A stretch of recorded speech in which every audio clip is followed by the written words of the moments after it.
Hello, everybody. My name is Adam Thorne, and welcome to the Australian Aviation Podcast. Now, in the last few episodes of the Australian Aviation Podcast, we have been speculating as to the location, the status of the fate of our sometimes co-host Benjamin Foster. By a minor miracle, he has returned to the studio. Back I am. Back. Now, before we go into where exactly you've been, in an even more extraordinary twist, my usually present co-host, Jake Nelson, has been struck down by some kind of demonic plague, and he is joining us by video link from his deathbed.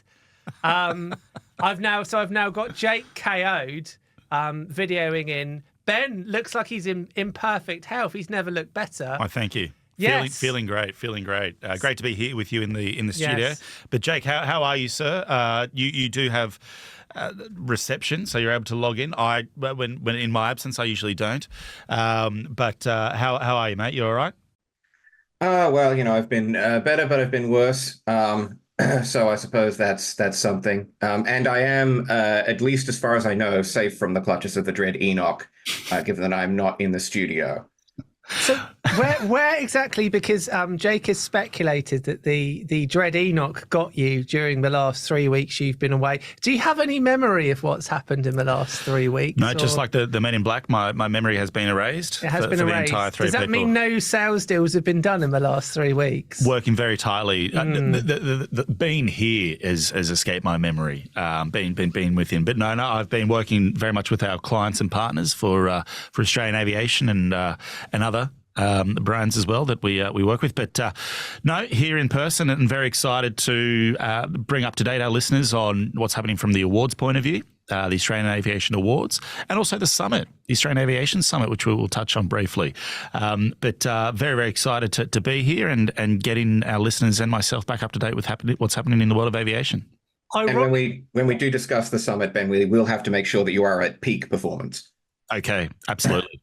Right, let's go into this. We've got all sorts of shout outs to do. We've got so many events on the go. Let's start off with the Defence and National Security Workforce Awards, because they do include Australian aviation as well. Yep. We on Monday announced our finalists, our nominees. What can you tell us about this? If people want to get involved, they want to come on down, what do they have to do? Well, they should be there on Wednesday, the 12th of June at the Four Seasons in Sydney for the welcome reception at 6:30 p.m. And that will be then officially starting for civilians and military personnel at 7 p.m. I'm a civilian. I'm not a military man. No, come in your civvies, black tie civvies. But that'll be taking place. It's going to be fantastic. So as Adam said, we've actually announced the finalists, which we're very, very excited. So that can be found on Australian Aviation, as well as Cyber Daily, Defence Connect and Space Connect. Very proud to be partnering with our principal partner, Atura, who are going to be part of the upcoming 3 years. So very excited with what they do, and also the recent merge that took place from Noetic Advisory and Consulting, that's now become part of Atura and their arsenal of consultation services. Really, really great organisation, and we're very proud to partner with them. But that'll be taking place, like we said, on Wednesday, the 12th of June. We do have categories, and the winners and finalists have just been announced, and that is going to be across. And congratulations, obviously, to all the finalists and the finalists that we have across Best Maritime, Best Land Specialist. Boo! We don't like maritime. We don't like land. Boo! Boo! Best Aerospace Technical Specialist. That's the only reason anyone's here. Absolutely, yeah. But we'll have it's going to be fantastic, really great event, and more details can be found obviously on Australian Aviation and also defenceconnect.com.au. That's just one of many. And that is the Four Seasons Hotel, not the landscaping company. I'll double check for that, but usually we hold these at hotels, not landscaping workshops. And we've also got, much more importantly, I'd say, the Australian Aviation Awards. Any land or sea-based people here, you're not welcome at these awards. Go away. These are purely people that work in the air. So the Australian Aviation Awards, it has kind of formally opened now. Correct. So if you are an individual or if you're a group, I would read out the full email of the full web address, but go to Google and put Australian Aviation Awards in and you'll be taken to the correct place. And save as a favourite. Save as a favourite. They will be taking place on Thursday, the 29th of August at the Star in Sydney. If you go on the website, you can see all of the categories you can put yourself forward for. So you can either submit yourself or nominate. And what nominate basically means is that person gets sent an email encouraging them to enter and a little bit of a message. So go and have a look through there. We are also, we've not formally launched this yet, so this is in hushed tones. We're also going to be having during the day our first Australian Aviation Summit. Very excited. And the kind of a gist of this, the underlying theme will be like the future of aviation. So we'll be looking at whether Australia can produce a sustainable aviation fuel industry. We'll be looking at the future of drones. We'll be commenting on the upcoming government white paper, all the big industry topics. So we'll be able to give you some more concrete details in a few weeks. But if you are going to be coming along to the awards, you should absolutely be coming along to the summit earlier in the day too. Absolutely. I'd like to actually just give a shout out to our first partner already, Copilot Consulting. Tom from Copilot Consulting has come on board. Fantastic lead generation software that he's got, working very much with airfields and air parks to help drive more business from them.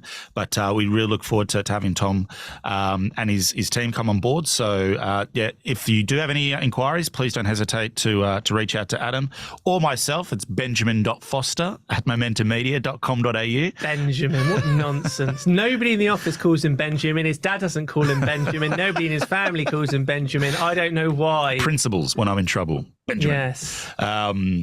But no, really, really excited about that. And it's going to be fantastic. So lots going on. Lot is going on. Jake, before we steam into the news, do you have any shout outs at all from your deathbed? Maybe any kind of final messages you want to get to the world before you finally cark it? Well, we did have a comment on our podcast last week. Someone mentioned we were talking about those wonderful words, stoush and rort. And how they seem unique to Australia. It has been pointed out to us that apparently they use those words in New Zealand as well, though presumably they use them in a funnier accent. Yes. What was the context around stoush and rort? I think we were just talking about, we were talking about how the Australians have butchered His Majesty's English with these silly phrases, and this was some of the phrases that we came up with. This is kind of true blue words. Stoush and rort sounds like it could be a buddy cop movie. And what, one of them's a dog? Possibly, yeah. Which of stoush and rort, which one do you think would be the dog? Stoush, probably. Stoush in his own or rort. Right, this is veering into the usual nonsense. So we should at least attempt to make this feel like it's a professional industry discussion. So let's steaming to the news. Now, perhaps the biggest story that may be a story and may not be a story of the week has involved Bonza and a couple of stories in a couple of newspapers that have basically said that Bonza have appointed a financial advisory firm, suggesting that they're in some sort of trouble, but Bonza have very, very, very strongly denied that this is the case. Jake, tell us a little bit about what has played out. Yeah, so this was last week. Media outlets, including the AFR, reported that Bonza, that KordaMentha had been appointed to advise Bonza. Sounds like the sort of drug you should be on now for your sore throat. KordaMentha, yeah. No, it sounds like a wizard, doesn't it? It sounds like some kind of wizard's name, like the dread sorcerer KordaMentha, or possibly a magic spell. Anyway, Tim Jordan, the CEO of Bonza, has in a very blunt statement said, and I quote, KordaMentha has not been appointed as financial advisors to Bonza or in any other capacity. So basically, Tim Jordan has come out and said the AFR has got it entirely wrong. There is, Bonza is having nothing to do with KordaMentha at the moment. It is not true. Now, this is a quite an interesting little tale, because I believe when the AFR ran this story, they said that this story had been double sourced, I think. And what this means in kind of journalism parlance is that two kind of ways you would run a kind of source said stories. One way is that you get briefed something, which means you're being told by somebody in a position of authority, but they don't want to put their name to it. The other way you get it is when you don't necessarily have a personal authority, but maybe you have a couple of people in a position to know. Undisclosed. Yes, exactly. And so the journalism practice would be that you need two of these people to confirm the story is correct in order for you to kind of go to print. So the AFR obviously believe that this is true, and they appear to be standing by this story in various follow-ups. They have repeated this claim. That this company has been appointed to help advise Bonza. Now, normally what would happen in these circumstances, if the story were true, would be that the company would say, like, no comment, or perhaps they would give a kind of a fudge of an explanation. But Bonza have given, as Jake said there, this very, very, very, very blunt statement where they have unequivocally, categorically denied this. They have said effectively, the AFR have got it completely wrong. So they said KordaMentha has not been appointed as financial advisors to Bonza or in any other capacity. So you've got the journalists saying, we sort of stand by our story, but you've got the company very vehemently saying this isn't true. Now, in my experience of in a past life running lots of scandalous stories on people and companies, this is quite unusual for a company to be so vehemently saying this is untrue.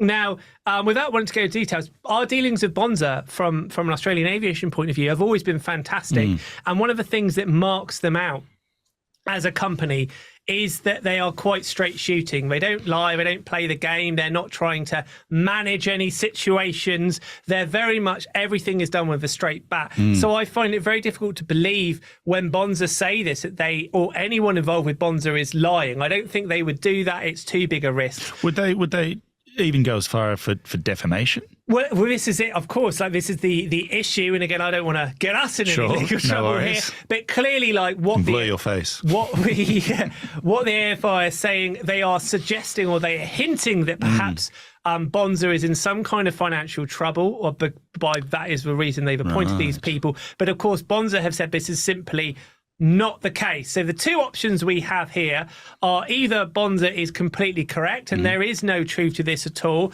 or perhaps, as the AFR seems to be hinting, that perhaps this is something above Bonza's head. This is something involving their parent company that perhaps they aren't aware of.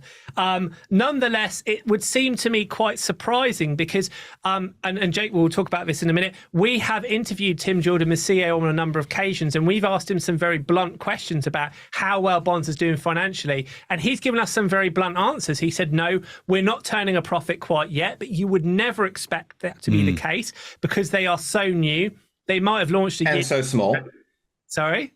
And so small. They only have, at the moment, 6 aircraft. It was never going to be the case that they were going to be looking to turn a profit until they get to at least 10 aircraft. So I think at the moment they have 4 of their own and a couple of other that they're dry leasing. At the moment, all the evidence that we've seen seems to suggest they're doing a lot better than a lot of people would give them credit for. They are packing out flights. They are reporting large numbers of people traveling on their aircraft. It seems to be they're doing better than a lot of people gave them credit for.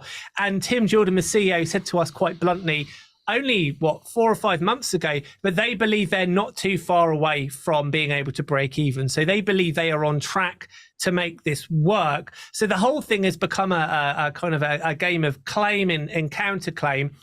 Jake, what's your view on this? Where do you think the truth of anything lies? Well, it's like you said, Adam.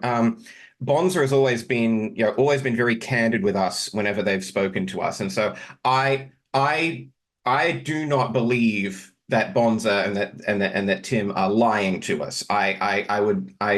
If in my point of view, if Bonza says that KordaMentha has nothing to do with the company at the moment, then it's my view that's true, that KordaMentha has nothing to do with the company. Where the AFR got this notion is a puzzler for me. Now, That said, of course, 777 Partners, there have, which is the parent company of Bonza and its sister airline Flair, there has been a bit of, turbulence over in that direction. Earlier this year, there was some legal action against 777 Partners from these aircraft lessors over 3 737 MAX 8s and 1 737-800 that were repossessed from Flair last March over unpaid fees. And as has been noted as well, there's speculation surrounding the ability to complete a takeover of Everton, which is a football club in the English Premier League. Though I think that you've spotted that this seems to be inching towards a conclusion. Well, it's as you say. It's as you say, Adam. If Bonza says that KordaMentha has not been appointed in any capacity, I see no reason to disbelieve that. In my experience of dealing with these situations in the past and being that journalist, you usually get PR people that kind of fudge it. You get these kind of apology, not apology, denial, not denials. Very rarely will somebody come out and say this is utterly untrue. And that be a lie, because it's such a, if you were to lie like that, this is such a dangerous lie to play, to go so all out. So they are so vehement in their denial. And our experience with dealing with Bonza is that they're very sharp shooters. At the moment, I would very much be on the side of believing Bonza on this one. I just do not see why they would be so strongly in denying it. Every scrap of evidence that we have before us suggests they're doing actually quite well. Now, there has been these reports internationally on, I don't want to say of financial problems, but of incidents involving 777 Partners, their owners. But as Jake says, we believe that they are on the brink of a deal to buy Everton Football Club in the Premier League, which is going to be a very big and very significant deal. Sure. If you are an organisation in a ton of financial problems, you are not about to finalise a deal to buy a Premier League football club. So the argument is here that a lot of these apparent problems with 777 Partners are slightly overstated. They clearly do have money. Aside from my passion for aviation, I'm a massive Premier League fan. You're a Liverpool fan. I'm so a Liverpool fan. I'm Scouser through and through. But very interesting that 777 will actually go and take Everton or be potentially taking them on when they are in a relegation battle. Well, exactly. So this is the thing. It's like if they are going to complete and that will cost millions. Yes, exactly. So if they are going to complete this deal, as looks likely to buy Everton, they're going to buy a club which likely, or there's a very good chance we'll get relegated, which means that this is going to be an investment for the long term. Yeah. Again, these are not signs that 777 are in as much apparent trouble as people say they are. The argument is actually they're still a very wealthy organisation. For listeners, if they do get relegated, Everton just missed out last year under Sean Dyche. Yeah, because Southampton got relegated instead. Sorry? Southampton not being the bitters, yeah. But if they do go down and look to come up again, the most expensive football match in the world is played between the third and fourth in the championship. They could go up, so it's worth millions to actually get that promotion from the championship up to the Premier League. So, good luck 777 with Everton. Yes, just to an earlier point as well. Speaking on. The sort of the candor that Bonza has shown us in the past. When Bonza has made mistakes, and we've seen this in his press release as well, when Bonza has made mistakes, it has been, the first out on the front foot to apologize, say, we messed up in this situation, this was our problem. We have this and this and this reason for these, these delays or these cancellations. In particular, we saw at the base on the Gold Coast.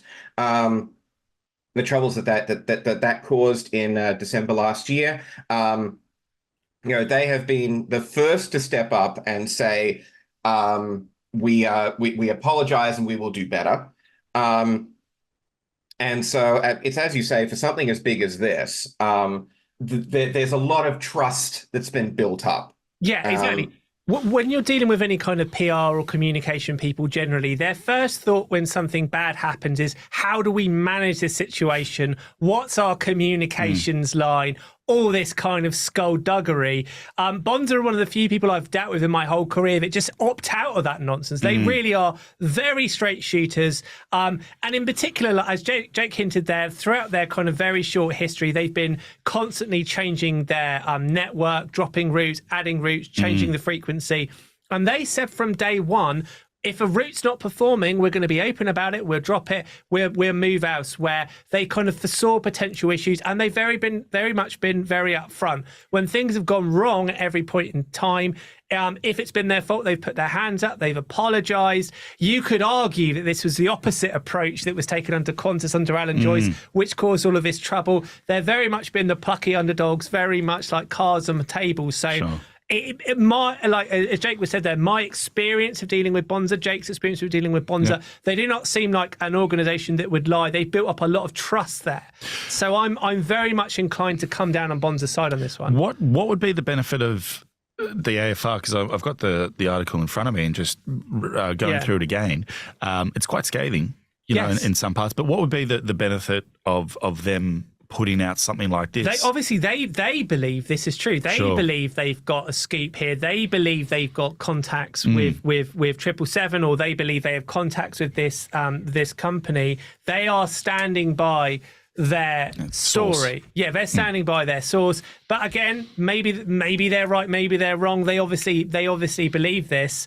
But yeah, it's interesting because generally speaking, when you get a story like this, and like the Sydney, just to go on a bit of a tangent, the Sydney Morning Herald, God, they're full of nonsense. So when they run a source said story, they said, speaking on condition of anonymity, sources with knowledge of the situation told this masthead and all sorts of wanky, self-indulgent nonsense. Usually what that drivel means is the PR's told you and been like, don't put our name to it. And they want to sound like they're proper journalists. Of course. A friend of the source. A friend of the source said. So it's very rare you actually get a apparently genuine exclusive where they've got actual real contacts and real sources. So they therefore clearly believe they're right. Bonza clearly think this is a load of nonsense. We're Australian aviation who do not get involved in any legal disputes. No. They playing straight down the line. We'll give you both sides of the story. Excellent.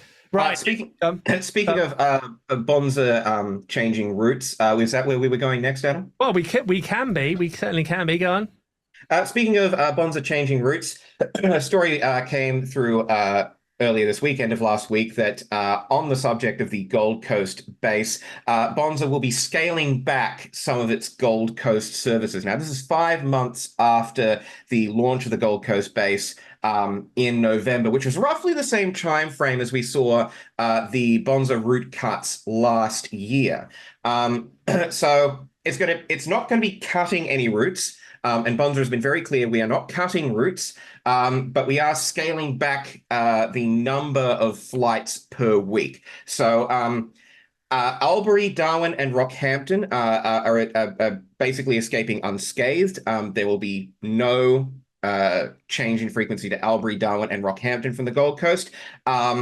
Melbourne, Tullamarine, possibly the most surprising, 4 services per week to 1. So there's only going to be 1 Bonza service per week between Melbourne and the Gold Coast. Townsville's going from 5 to 3. Launceston, Mackay, Avalon, and Whitsunday Coast are going from 3 to 2 per week. And Mildura and Mount Isa from 2 services per week to 1.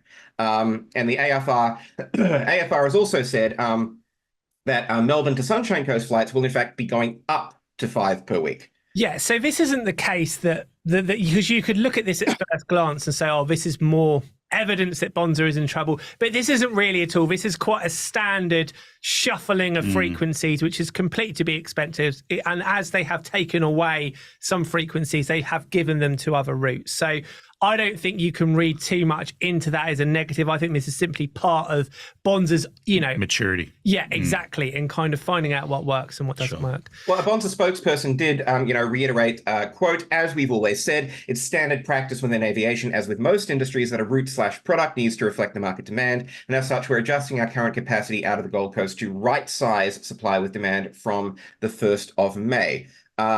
And they said, we're an independent low-cost carrier. We're in our 2nd year of operation. We've had over 750,000 people travel with us in our 1st year. And the spokesperson also said, acknowledging the Gold Coast had a challenging start, it is very promising to see that the routes we fly are wanted by customers, especially considering that 8 of the 11 routes are brand new to the market. Yeah, which does make perfect sense. And this is certainly not the first time they've done things like this at all. Okay, we're going to pop for a quick break, and when we come back, we'll talk a little bit more to Ben and to Jake from his deathbed. We'll be back in a minute. Okay, welcome back. So another one of the big stories of the week, which kind of came out of nowhere, is that Qantas's new chairman, who was due to start on the 1st of July, John Mullen, actually started his new role on Monday, technically as chairman-elect. Jake, tell us a little bit more about this, and also speculate as to why this has happened, because we've been given no information as to precisely why they've got the new top person in straight away. Well, yes, this is, as you've reported, Adam. Yeah, you've got to do some work. Go on. This is 10 weeks earlier than 1st of July when he was supposed to start. Now, he's starting off as chairman-elect until he can be formally voted in October. Currently, he's chairman of Treasury Wine Estates and Brambles. He will be reducing his existing professional commitments over time. This, as you've said, Adam, comes as Richard Goyder faces pressure at energy giant Woodside, where he is also chairman, and as Quantis is facing a series of challenges posed by the conflict in the Middle East, which we talked about on last week's podcast. Another surprise is that the Transport Workers Union has actually given a big thumbs up to Mr. Mullen, saying that he has earnest determination and an open door approach to negotiating with workers. This is, the opposite of what they were saying about Richard Goyder, the outgoing chairman. Yeah, it's quite interesting. So obviously the chairman is not the CEO. The chairman is not, does not have a day-to-day responsibility in terms of running the airline. But obviously the chairman is still the second most important figure, and will be overseeing and holding to account the new team. So obviously there's sort of two sides to this. The first side, which we won't go into too much, is that Richard Goyder, who's also the chairman at energy giant Woodside, is facing all sorts of a palaver there in terms of their attitude towards sustainability, etc. So he's under a bit of pressure in his other job to step down. So that's one potential reason that's been put forward. The other potential reason is that kind of quietly now, Qantas, along with a lot of other airlines, are facing a lot of difficulties, particularly with what's going on in the Middle East. We spoke on the show last week, and we've reported about the change to the route from Perth to London, which is now having to do over a stopover in Sydney because of this. Singapore, sorry. Obviously, that would be a bizarre detour, wouldn't it? Handy for us. Yes, handy for us. But basically, obviously, we had the attack from Iran on Israel, which means now that has affected all sorts of flight space. And I can't see flights flying over Israel or the Middle East anytime in the near future because of all of this uncertainty. So they're going to have to deal with this, all the general instability in the world at the moment. So this is a particularly tricky point. I don't necessarily think John Mullen has been at home twiddling his thumbs waiting for the big call up, but nonetheless, the sheer fact they've done this does signify that the new team is in place. Now, technically speaking, John Mullen will not become chairman until the next AGM when he gets voted in, but they've obviously brought him in early. As Jake mentioned there, John Mullen, perhaps surprisingly, has an exceptionally good relationship with the union, with TWU, and I would imagine one of his earliest meetings, or one of the earliest things he will be doing, will be engaging with them, because one of the kind of conversations is that now Vanessa Hudson has been in her new role as CEO for 6-7 months now. She does appear to be doing a good job. She's got a very, very, very different approach to Alan Joyce. Alan Joyce was a very big character, would do a lot of interviews in the media, not with us, but the office still open, Alan, and was, very much this big personality. Vanessa Hudson has barely done a single interview. I don't even think she's done a single interview, a proper sit-down interview since she started.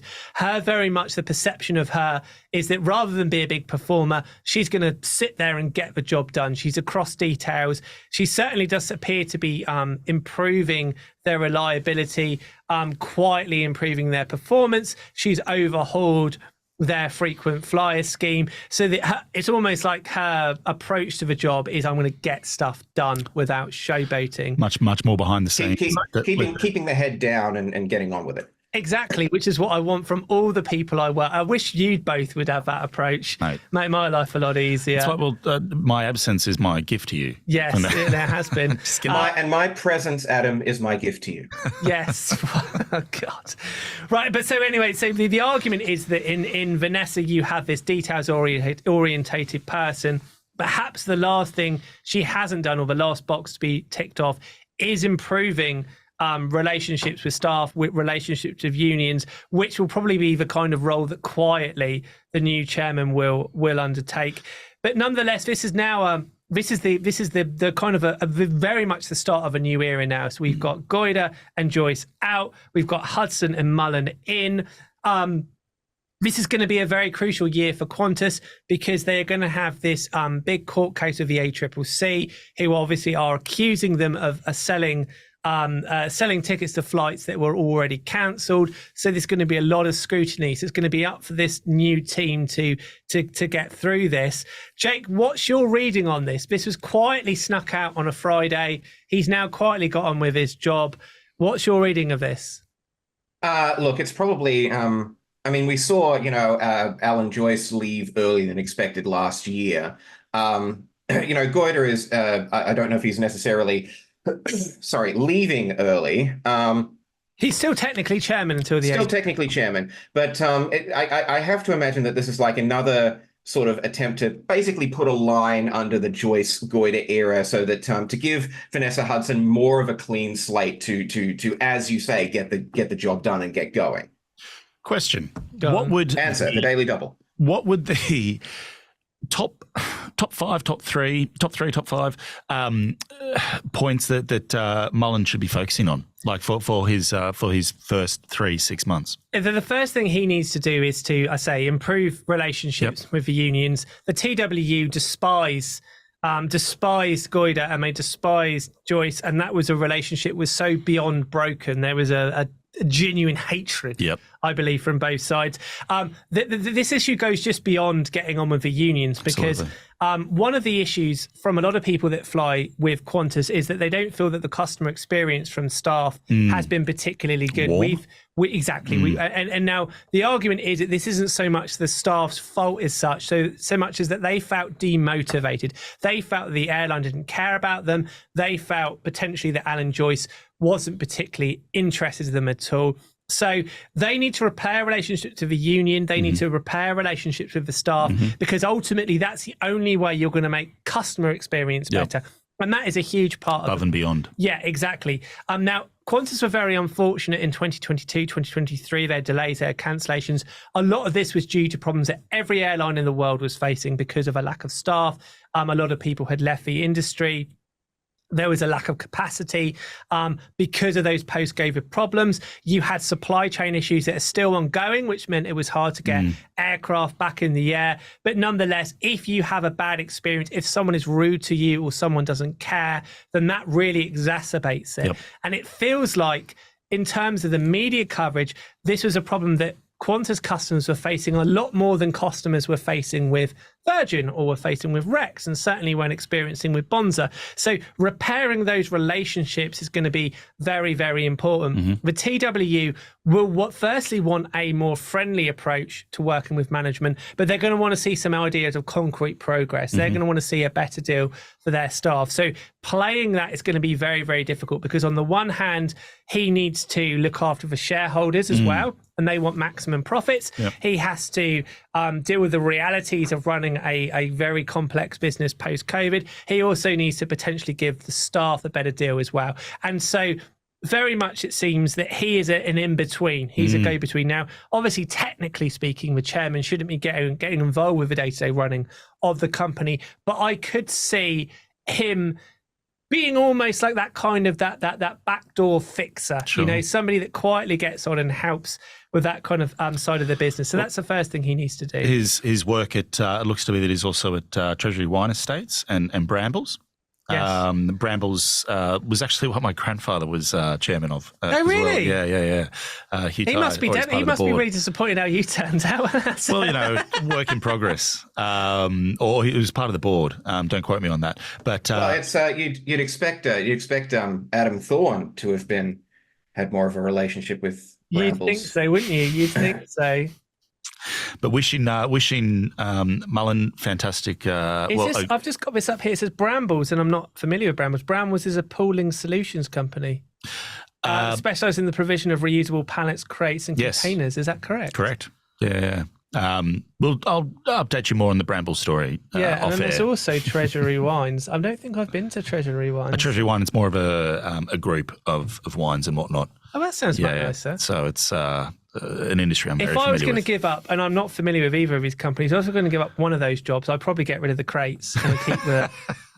People need crates more often than they need wine. I know it's. I need wine. I need alcohol more than I need crates. Well, no, sure. You need alcohol more than you need crates, but someone who's shipping alcohol will probably need crates to put it in. Yeah, that's true. They do. There's a synergy there. Not sure if there's a synergy between alcohol and flying planes, but nonetheless, there shouldn't be. There shouldn't be. You'd hope not, wouldn't you? Anyway, so get back to he's going to have to repair relationships with the unions. Yep. He's going to have to give up working at the bottle shop or whatever it is he does, and the crate place, and keeping shares. He's going to have to manage all this. I say he needs to keep shareholders happy as well. Yep. And Qantas has been spectacularly successful in this kind of post-COVID period. They've almost had, I believe, record profits or some of their biggest ever performances. The problem is with that is you're kind of damned if you do and damned if you don't, because if you deliver record profits, the shareholders are happy, but customers are angry too. They're saying, well, hang on a minute, we're having a terrible experience and you're pocketing all this money. Surely you should be spending more money on making your services better, making your staff happy. So managing that relationship is going to be another one of those things he's going to kind of quietly have to manage, particularly when you're the chairman. You're more exposed to the shareholders than the CEO is. Sure. The next problem he's going to have to deal with, in fact, all of the Qantas executives are going to have to deal with, is these next 10 years. We're moving into an era where they're going to be totally changing their fleet of aircraft, pretty much. They're going to be pretty much getting rid of, or in the process of getting rid of, all of these 737s, which is the backbone of their domestic fleet, and replacing them with a new generation of Airbus aircraft. That is going to be a tricky thing to deal with because you've got all these supply chain issues. You've got delays in the arrival of these aircrafts. You've also going to have the delayed start of the Project Sunrise flights from Sydney and then Melbourne to New York and London. This is going to be a very, very big deal for Qantas because it's going to be international news. The first time we've got a direct commercial flight from London to the eastern seaboard of Australia. That's going to be something they're going to have to get right. They're also going to have to spend the next 10 years. It looks like we're heading for 10 years of a very difficult geopolitical situation. Whether this involves a world war, we don't know. I don't want to speculate on that. We hope not, but we've just had this big pandemic. But it looks like that the pandemic and all of the troubles of that have kind of been a part of a cause of all this instability. Running an international airline, when you've got these troubles, is very difficult. You have direct problems like having to change your flight route, but you've got the more indirect problems. Does anybody want to get on a long flight when when there could be missiles flying around? It sounds silly, but these are things that put people off. So while Qantas has had these extraordinary successful last couple of years, can they keep this going for the next 10 years? Generating profits is going to be particularly important because all these shiny new aircraft they are purchasing, they don't come cheap. So you've got to keep the money rolling in. So this is some of the troubles they're going to face. Vanessa and the team are going to have to balance all these things. So this is possibly one of the reasons that he's started early. Yes. From when he was to be appointed on the 1st of July, the new financial year. Yes, it would have been, wouldn't it? Yes, so he's coming early. On the subject of Qantas success, there was the latest BITRA data came out this morning. This is a story that sort of hot off the presses, as it were, but Qantas and Virgin have both said that March 2024 was their best month for reliability, at least on the domestic front, in more than a year. So Qantas said it's seen its best OTP since February 2023. Virgin said that means March on-time performance, right? On-time performance. Virgin has said March was its most reliable month in 2 years. Both of these claims come with an asterisk. These are still below the long-term averages. But they're not. They're edging closer to those long-term averages now. So it's 78.2% of Qantas and Qantas linked services took off on time, which is much, much higher than we've seen in the last couple of years now. This is now edging back towards this pre-COVID normality. Yeah. The head of Qantas Operations Center, Daniel Dean, I'm not sure how to pronounce your name. I'm sorry, Daniel, if you're listening. But he said the continued focus of everyone at Qantas is to get our customers to their destination safely and on time. And the proof is in the data that we are very close to our pre-COVID levels of reliability. He said that they've been seeing some really positive results off the back of the work they've been doing the last 6 months to get their reliability back to its best. And that they've said that reliability for April so far is in the high 70s. Which is very good. And it also... it comes off the back that when we talk about reliability, that isn't just necessarily about how many staff you have or how many aircraft you have on standby. You are, particularly in Australia, at the mercy of the elements. You're at the mercy of these weather events. You're at the mercy of kind of airports having to temporarily shut down. So these are all things that they're going to have to deal with. But it does look like we are edging back to some sort of normality. Virgin spokesperson said that on-time performance improved to its highest level in the past 2 years in March, cancellations below 3%. The airlines also said its on-time performance has improved by 20.5% and its completion rate by 5% since December 2023, and that its cancellation rate has been below Qantas for the past 2 consecutive months. So both major airline groups are saying, this is kind of the high watermark in more than a year. Which is, good news for customers, good news for passengers. Side note, a lot of focus seems to be put on on-time departures. Surely on-time arrivals is the more appropriate metric because, whether your plane takes off on time or not is a moot point if it arrives, 10 minutes early. Yeah, but generally speaking, when it's in the air, you're pretty much like that's guaranteed unless you are circumnavigating your flight route to, say, take in a solar eclipse or something. Generally speaking, you're going to be all right. Did you hear about this? I don't know if it was a Delta flight or something, but it was supposed to be this eclipse viewing flight, but it didn't actually get to see the totality because it had to sort of divert around, and it had been sold as an eclipse viewing flight, and people were very annoyed afterwards. They were very annoyed, and I should say, how much are those flights going at? Seats on those aviation on those lunar eclipse. This is the issue. Well, not that much now because the solar eclipse is over. But no, I should say if you do want to have that more, we have a story on this in the next Australian Aviation print magazine. Nice segue. Nice segue. But so basically, putting on these flights is a massive tangent. It's actually really difficult because obviously, and I'm no scientist, right? But basically, the eclipse is when the moon moves in front of the sun and casts a shadow. That shadow obviously passes over the Earth. There's like bands of totality, but actually in reality, it's moving at like 1,000 miles an hour or something. Fast. So therefore, everybody sees their total solar eclipse at a different time, depending on where you are on the Earth. But you've got to understand that that's complicated by the fact that the aircraft is also moving quite fast. Yeah. So you've got this kind of combination of aviation logistics. You've got to dispatch your aircraft at exactly the right time, get it on exactly the right flight path with the fact that this shadow's moving very quickly across the Earth. And then you've still got to deal with, as Jake might have hinted there, delays, cancellations, all the usual things. Other planes. And well, you're not going to crash into another plane. That's all right. That's all right. But basically, so putting on these flights is actually like a fiendishly complicated thing. Absolutely. And the gun. Just confirming it was a Delta flight, took off from Dallas, but had to veer off the path of totality. Apparently the tickets cost more than $1,000 in some cases. The reporter for the Washington Post who wrote the story paid nearly $850 for a refundable ticket. Yeah, so the problem here, of course, is that you'd be better off. What you don't want to do is get on a special flight to watch the eclipse and then have been better off just being on the ground. That's a disaster. Though our friends at Alaska Airlines, who I'm writing about in my next Australian Aviation magazine issue, they nailed it. Yep. So you will hear from the people that got it right. Excellent. Okay, welcome back. Adam, what was that? Adam, did you see that?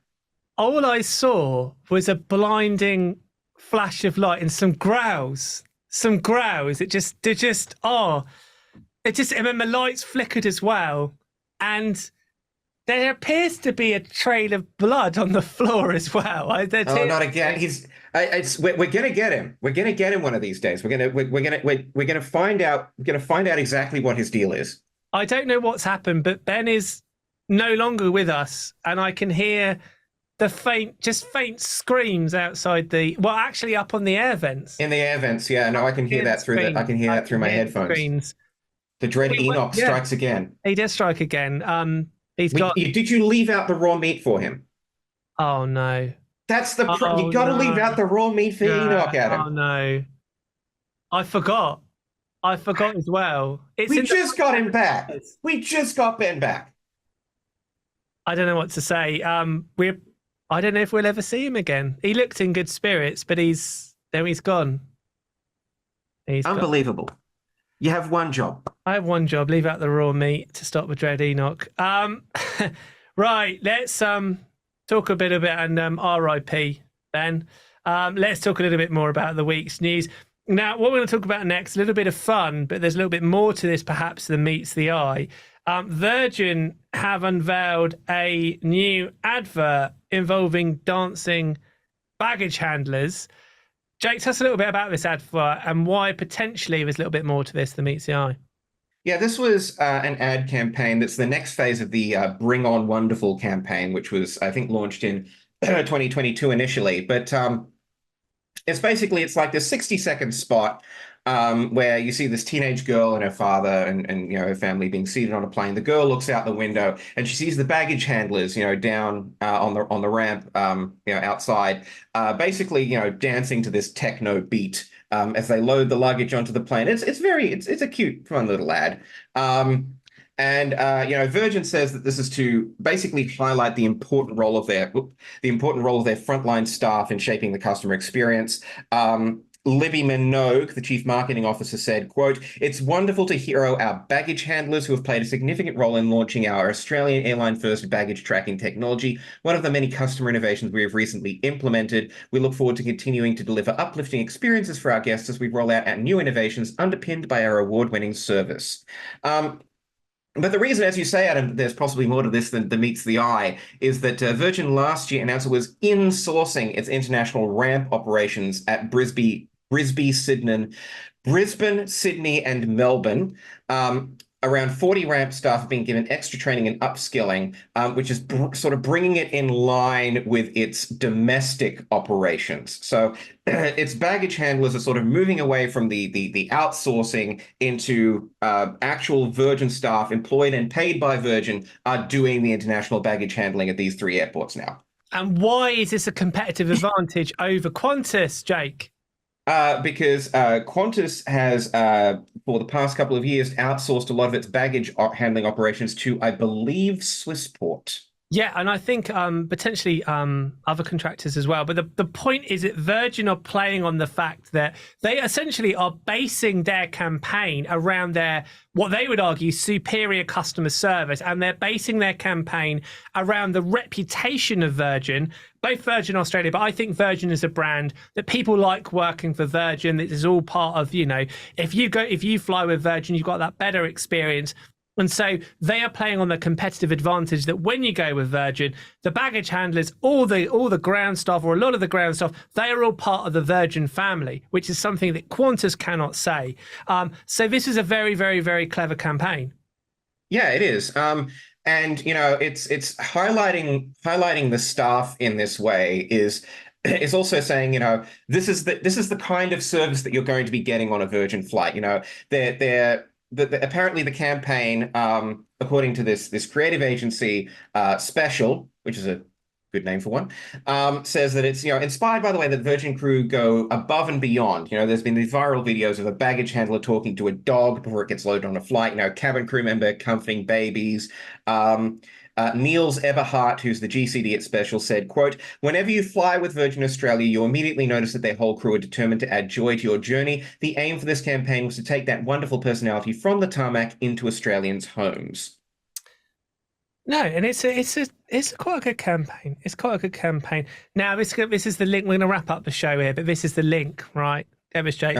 So these people are sort of singing and dancing. They are very much part of a theatrical performance.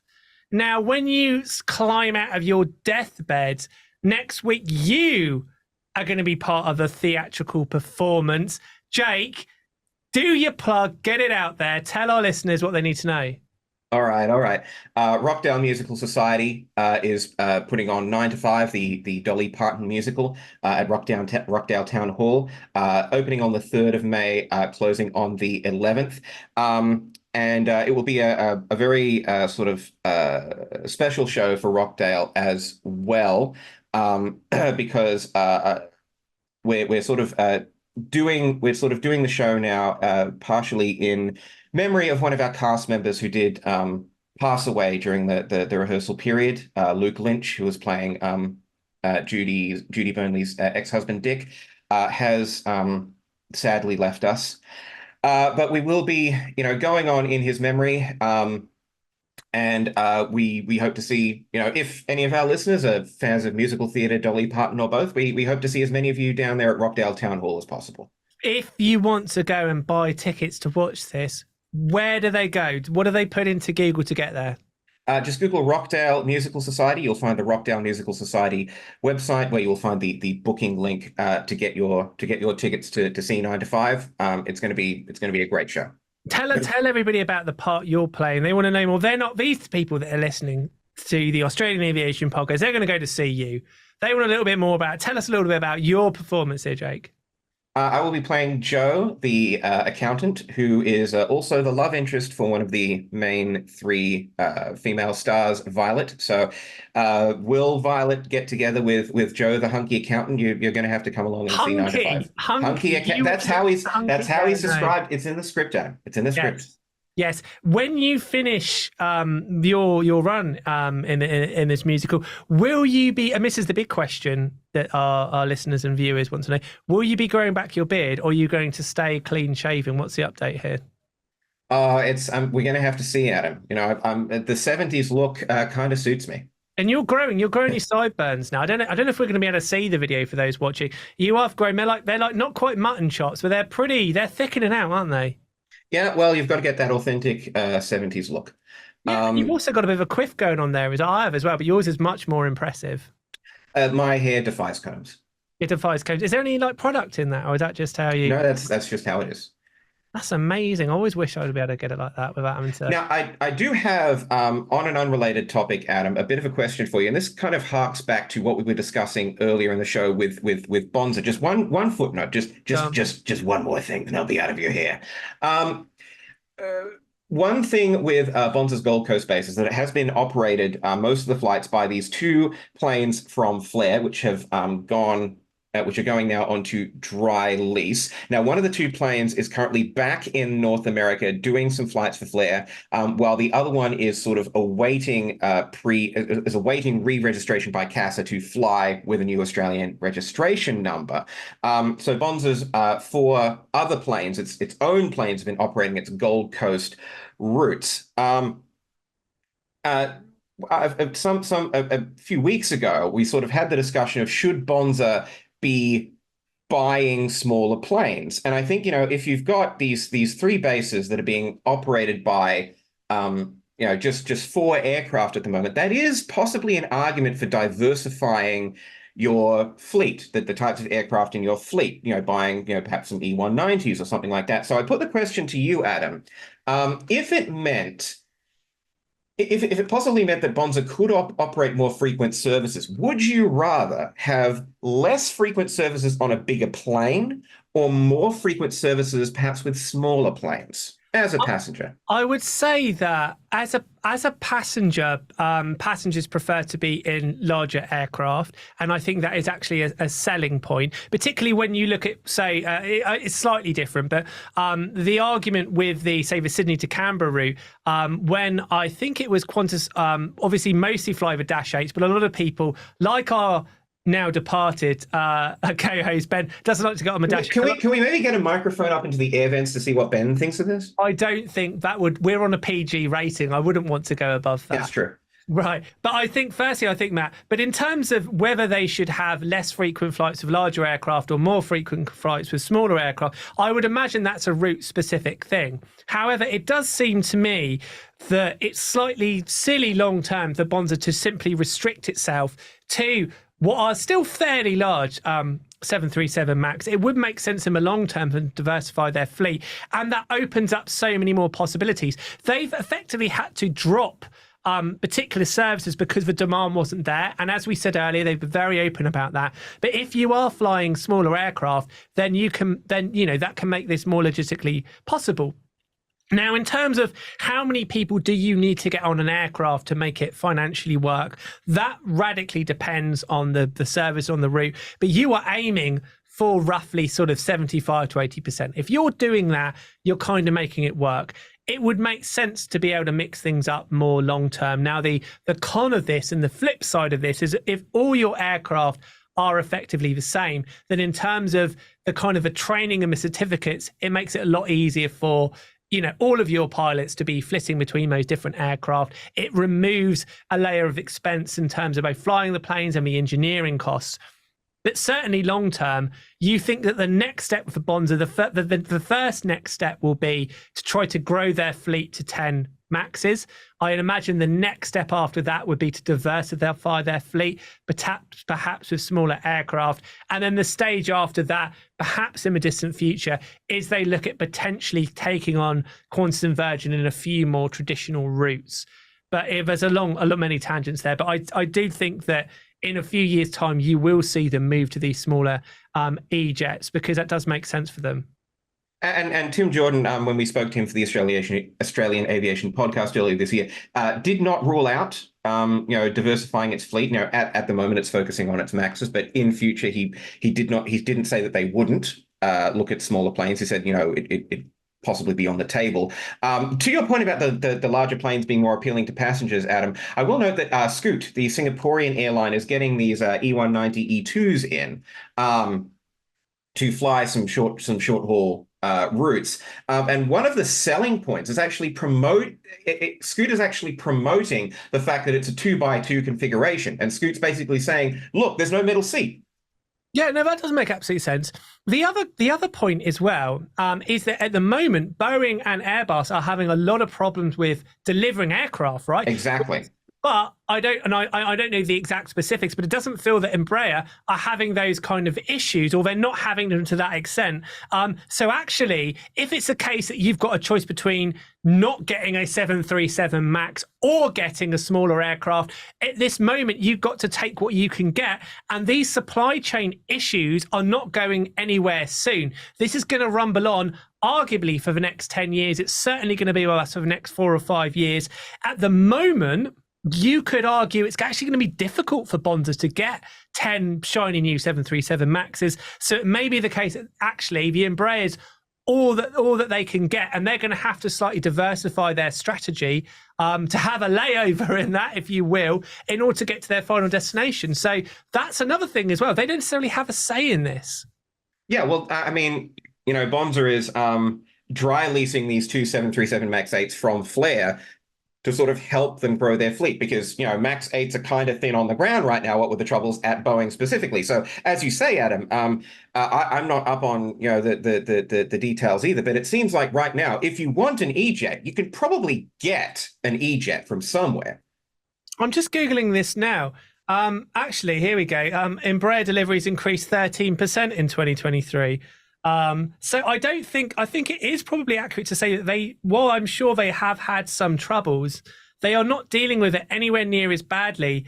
I remember seeing, what's the backlog for Embraer at the moment? Because I remember seeing a release of theirs saying it was talking about what their backlog was. They're basically saying here, Yeah, but I think that they are handling this slightly better. Certainly the fact that they are putting out releases talking about, E2 deliveries more than doubled to 39 jets in 2023.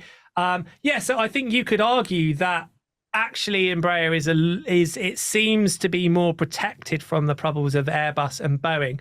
The other issue is that you've got the supply chain issues that Boeing are dealing with, which is an industry-wide thing.